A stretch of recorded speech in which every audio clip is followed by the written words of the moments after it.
ku ndodhet Alba Pollozhani, pse askush nuk ka informacione për të, pse ka një heshtje nga vetë ajo, si në rrjetet sociale, por edhe në dalje televizive,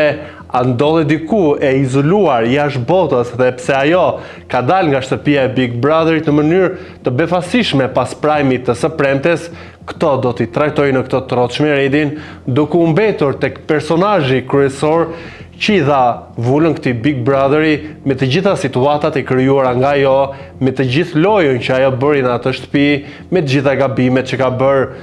të cilat nuk janë të pakta, por sidoqoftë Alba Pollozhani mbetet emri më i diskutuar ende më sot, edhe pse është jashtë asaj shtëpie, edhe pse ka dalë nga loja e Big Brotherit. Bëra pyetjen a është në izolim, kjo për faktin se burime pranë Big Brotherit, burime pranë shtëpisë, burime pranë këtij realiteti, burime pranë saj, burime nga kudo, flasim për një lloj pikpyetje që ka të bëjë me izolimin që mund të jetë Alba Pollozhani, duke mbajtur atë të fokusuar me mundësinë e një rikthimi të mundshëm në shtëpinë e Big Brotherit. Po, ekziston mundësia që Alba Pollozhani mund të rikthehet në shtëpinë e Big Brotherit, duke parë që ka një lloj gjurullëdie jashtë, duke komentuar më së shumti deklaratën bombastike që ia dha të premten ku ju drejtua produksionit me një kërkesë që zgjoi diskutime, zgjoi debate, që të mbulonte, e duke bërë pjesë fen në një shtëpi si Big Brotheri, ku të gjithë hidhen për pjetë dhe të gjithë bëjnë si fetar që e duan shumë fen, që janë të parimeve dhe nuk janë mëkatar, sigurisht që kjo situatë tregoj edhe kush bëhet qesharak duke përdorur sërish fen edhe duke dalë me të madhe, duke mbrojtur, por edhe ata që flasin për parime që janë të vyshme, që janë ideale, që janë të shëndetshme dhe mesazhet e bukura që i kanë dhënë disa prej tyre duke mbështetur fen dhe duke mos e lënë ato që të bëhet pjesë e një loje, siç është Big Brotheri, por duke mos vënë në dyshim dhe duke mos u fokusuar te kjo deklaratë e Albës, do të fokusohem më shumë në atë çka Alba dha si banore në shtëpinë e Big Brotherit në gati 3 muaj, dhe në këtë pikpyetjen ku disa thonë që mund të jenë te kapsula ka mbi 1 muaj që ka ikur nga rrethinat e Big Brotherit, pra nuk ndodhet, dhe nëse ajo do të jetë siç supozohet e izolua, mund të jetë brenda një ambienti në klan Kosova, dhe burime kësaj here tregojnë edhe një tjetër variant që ka diskutime midis saj dhe producentes. Sigurisht që këto nuk janë burime të konfirmuara, por janë burime të afërta që vijnë nga një territor ku jo të gjithë mund të shkelin dhe jo të gjithë mund të kenë informacione. A ka pasur apo jo kontakte Alba me Olcën? Kjo në fund të ditës nuk është diçka tragjike, dramatike, se padyshim që lojtarët takohen me produksionin dhe nuk ka asgjë të keqe, por pikpyetja që po flitet dhe që po orientohet në disa qarqe të tjera është nëse ka një lloj tentative për të pasur sërish Albën si banore në shtëpinë e Big Brotherit, ku finalja supozohet që të mund të jetë me datën 27, por sonte në Prime do të zbulohet, sikurse e caktoi dhe përmendi Dini Prime-in e shkuar, dhe do të mësohet më se kush do të shkojë në finale, por edhe besoj do të mësohet se sa veta do të shkojnë në finale. Pra ka një lloj bisede, një lloj tentative për të rikthyer Albën si banore. Këtë nuk e di me shumë mundësi, mund të jetë edhe mund të mos jetë, por për sa kohë janë në tavolinë të gjitha variantet, jam këtu për të diskutuar dhe për të dhënë mendimin tim që jam kundër një rikthimi të Albës, edhe pse është personazhi që i jep dinamika asaj shtëpie, krijon situata non-stop, është e vetmja banore që ka menduar për lojën 24/7. Është e vetmja banore që ka menduar për të krijuar situata. Fillimisht e nisi me Stiqin, që e bëri personazh për gati 2 muaj dhe i çmenti banorët me provokimet që bënin Aisata dhe i prejnë veshin e gjymtuan çfarë bën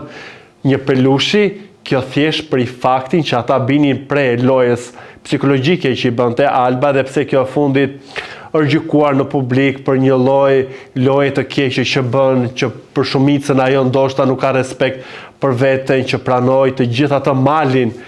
me situata, me ballafaqime, por edhe me përjetime të këqija që i dha Alimi për sa kohë ishte në shtëpinë e Big Brotherit, që ka një mungesë të higjiene, por ndoshta këtë mund ta lidhe me ndonjë lloj mentaliteti që zakonisht lojtarët që duan të jenë protagonist absolut në Big Brother e kanë këtë gjendje që të duken të lodhur, të duken që i përfshihen shumë që e jetojnë atë lojë, por ndoshta mund të ketë edhe diçka tjetër për të cilën nuk jam shumë kurioz për ta ditur, por duke qëndruar edhe tek loja e Albës, ajo shpeshherë është bullizuar, është gjykuar, është goditur në grup, edhe pse kjo gjë, sipas meje, atë nuk e ka favorizuar shumë në lojë, se ka zgjedhur t'i pranojë dhe të mos reagojë, të mos kërkojë, edhe prandaj mund të jetë një nga këto vendimet e shumta që ajo mori, ose një nga arsyet e shumta që të çuan edhe në daljen e saj, duke e përmendur atë që ajo u shpreh se të tjerët po përfitojnë në kurrizin tim dhe kështu po prekin finalen, ndoshta marrin edhe fitoren, duke mbetur tek fitoria. Tani më emri më i diskutuar që mund ta marrë është Eliona, dhe në dyshe, siç e kam thënë gjithmonë, dy emra, Alba dhe Londrimi. Alba iku, mbetet dhe qëndron Londrimi, që do të jetë pa diskutim në podin kokë më kokë me personazhin tjetër se kush do ta marrë këtë Big Brother, edhe pse për mua duhet ta fitoj Londrimi, por këtë e kam thënë dhe do ta them besoj edhe në një video tjetër, duke analizuar atë, por duke mbetur tek personazhi që ka edhe një lloj interesi publiku, ku për disa ajo duhet të trajtohet dhe të marrë më shumë në konsiderat shëndetin e saj, veten e saj, brendin, dhe jo që t'i japi më shumë peshë Alba si lojtare, se sa Alba si njeri, edhe shpeshherë kemi parë që Alba, ku ka qenë si njeri, ka qenë aty duke ndihmuar të tjerë, dhe pse ata e kanë konsideruar dhe e kanë paketuar këtë si një formë strategjie që Alba e ka për lojën, dhe jo për të nxjerrë atë Albën e mëshirshme apo atë njerëzoren bashkëpunëtore dhe ndihmuese, dhe pse nëse mund të ketë bërë për lojë, ju ka ardhur në ndihmë të tjerëve, por tjerët as për lojë, as për asgjë tjetër nuk i kanë ardhur në ndihmë, edhe në shumë pak raste ka qenë Londrimi ai. Por duke mbetur tek hipoteza e kësaj heshtje, a ka Alba kontakte me familjarët, a ka Alba kontakte me rrjetet sociale, pse kjo heshtje është shumë e çuditshme për një kohë që po flasim për një nga personazhet që ka një lloj interesi dhe që komentohet dhe flitet kudo, për mua prandaj çoj tek pikpyetje një lloj izolimi që mund të jetë bërë asaj për ta parë edhe një tjetër kuadër, për ta parë edhe një tjetër qasje, për ta parë edhe një tjetër ndoshta dimension, që kjo Alba me të gjitha gjërat që ka bërë duhet ta mbylli këtë eksperiencë duke shkuar në finale, pasi kështu mund t'i japim edhe një lloj mbështetje që duhet t'i japim një lojtare si ajo, që e meriton për të gjithë lojën që ka bërë dhe për të gjithë atë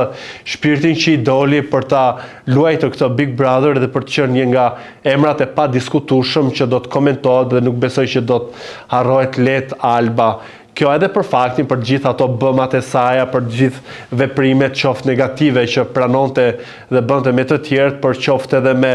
provokimet e bukura që i bënte në kuadër të lojës, gjithçka dhe pset dhe sit do t'i zbuloj ky Prime, që duhet të tregojnë të sinqertë, të tregojnë më shumë për vendimin dhe për gjendjen e Albës, dhe t'i heqin këto pikpyetje nëse do të ketë një rikthim të saj, nëse është në izolim apo